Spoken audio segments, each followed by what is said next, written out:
কথা দিয়েছিলেন হামজা, ভারতকে হারিয়ে জানালেন সেই কথা রেখেছেন তিনি।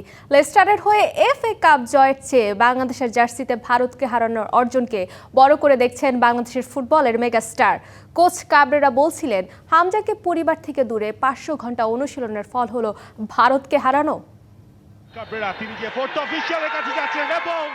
2003 সালে যেখানে শেষ করেছিল লাল সবুজরা, ঠিক সেখান থেকে যেন নতুন যাত্রা শুরু করলো হামজারা। 2 দশকের অপেক্ষা, লড়াই আর স্বপ্নগাথা পেরিয়ে অবশেষে ভারতকে হারালো বাংলাদেশ।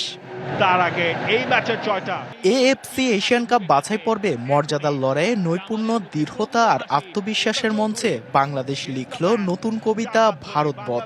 22 বছরের আক্ষেপ ভুলে গর্জে উঠল লাল সবুজের পতাকা।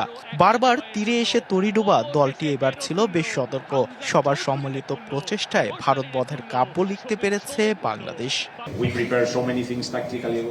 সবার সম্মিলিত চেষ্টায় ভারতকে হারানো সম্ভব হয়েছে। ম্যাচ জেতার জন্য আমরা আমাদের সর্বোচ্চ দিয়ে খেলেছি। অনুশীলনের ফল মাঠে পেয়েছি।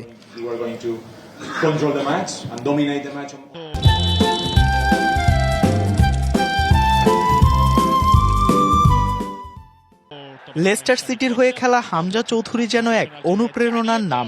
দলে তার নিবেদন অপরিসীম। তাই তো তিনি বললেন, লেস্টার সিটির হয়ে এফএ কাপ জয় নয়, বাংলাদেশের হয়ে একটা জয় পাওয়াই মর্যাদাপূর্ণ তার কাছে।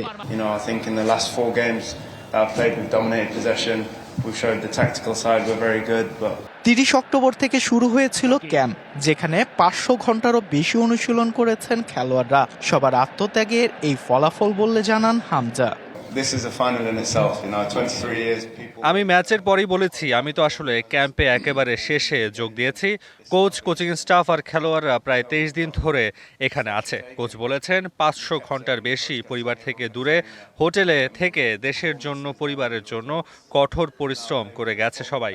আলহামদুলিল্লাহ, আজ তার ফল মিলেছে। বুধবার ইংল্যান্ডে চলে যাবেন হামজা। Fardin Saju, DBC news, Dhaka.